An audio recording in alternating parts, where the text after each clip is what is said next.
Dan, who is outside in the sweltering city sidewalks with our other big story, of course, that's the heat. Dan, is it hot out there?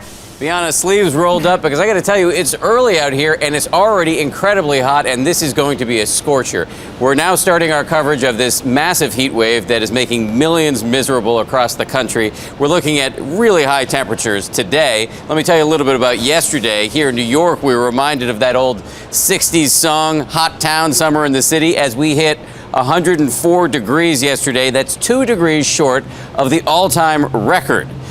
Baltimore topped that at 105, and it got to 103 in Boston.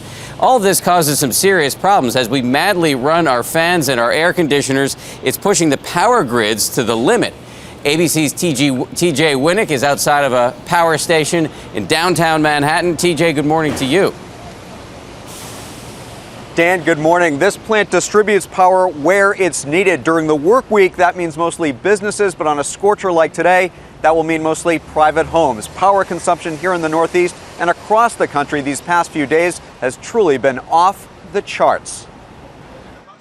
The Big Apple was a baked apple Friday when the mercury hit 104, the hottest day the city has seen in 35 years. On this Manhattan block, the heat knocked this woman off her feet and power to several buildings. How much money do you think you're losing today if it stays closed all day? The $5,000. $5,000. Yeah, No New Yorkers are sweating out this heat wave more than utility crews, working around the clock to maintain the power grid.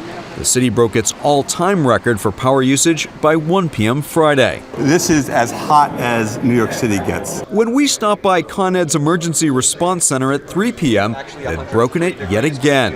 How impressed should I be by that number? Well, let's put it this way. We've been in this business since Thomas Edison started it in 1882. None of us have seen that number. New York was not alone yesterday. Newark, New Jersey, an all-time record at 108. In Philadelphia, at 103 degrees, gazing through the window at the famous Liberty Bell was better than the alternative.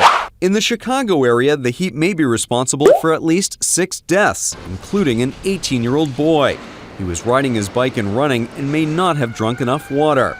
Outside Boston, which topped out at 103, the ER at Framingham Hospital is seeing twice as many patients. Death from heat is greater than death from tornadoes or hurricanes or from the cold.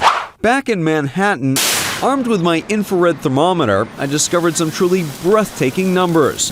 This manhole cover, 139 degrees.